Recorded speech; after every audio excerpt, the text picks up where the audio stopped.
Cop Mm-hmm. City, which is a planned hugest in the state and its surrounding states, planned to be cop training area.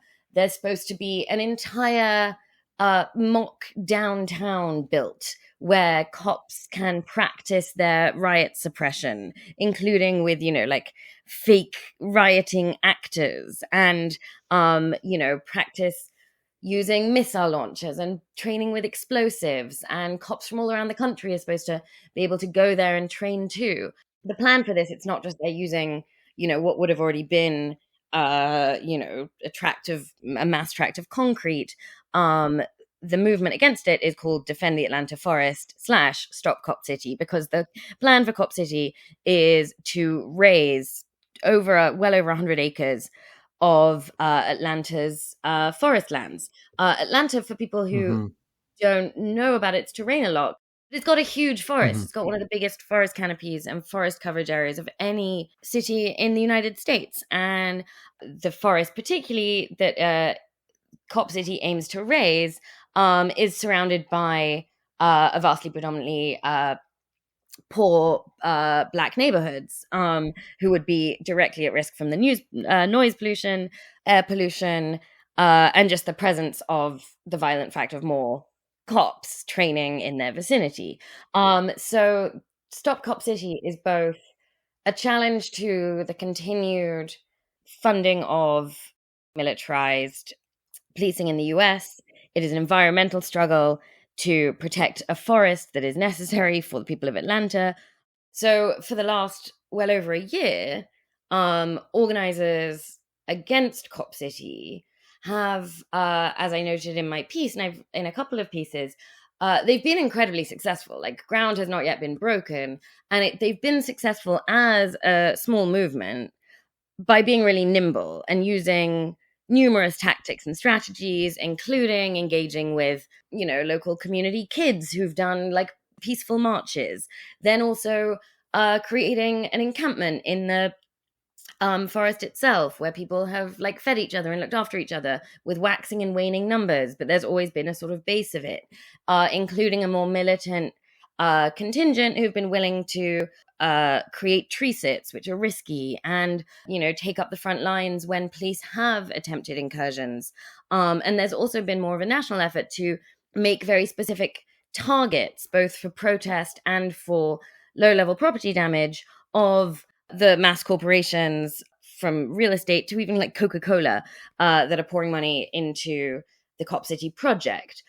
In the last 6 weeks, police have escalated their attacks against the forest defenders, including a highly militarized multi-agency raid, in which one forest defender, Tortuguita, was killed under very, very questionable circumstances, of course, or unquestionable, if you ask me. The police have claimed that Sure. Tortuga was shot first.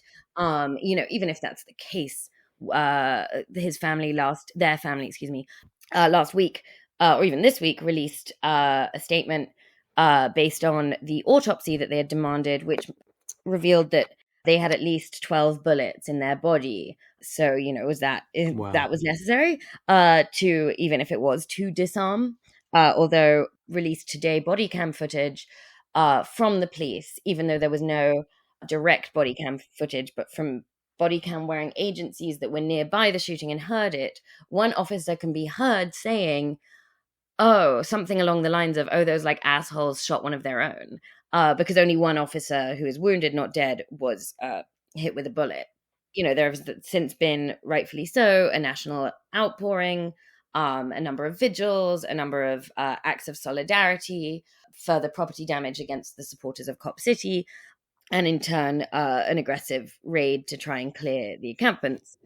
And then to the question of terrorism. So at the same time as losing a beloved comrade, the Atlanta forest defenders have had to reckon with incredibly extreme charges for their presence at various protest actions and their presence in the forest, with over 20 people currently facing state terror charges, because there is a state terror statute in Atlanta. And I think that is a reminder, which is not a surprising one to a lot of leftists, myself included, that we should be really cautious about pushing, I mean, A, using the word terrorism, but also pushing for further state engagement with the term and further terror statutes in terms of taking on the far right.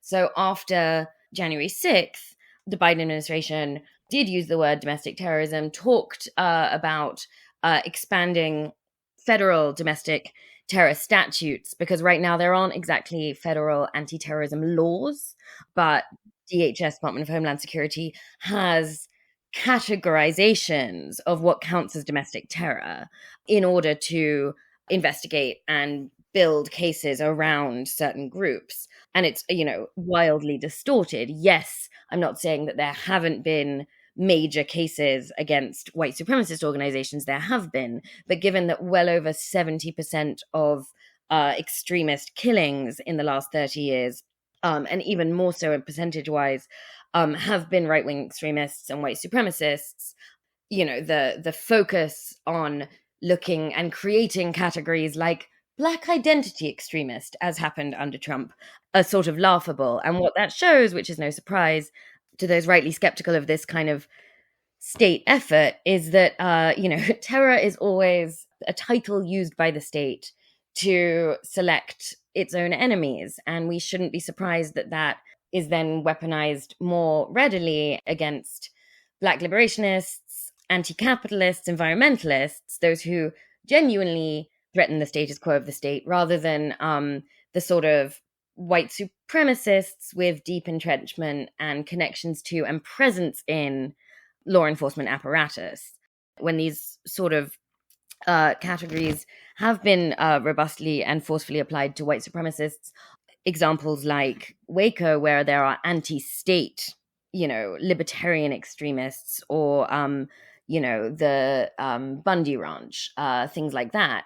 On the whole, no, like the sort of white supremacist thin blue line sort of extremist activity rarely invites the category terrorist being applied to it.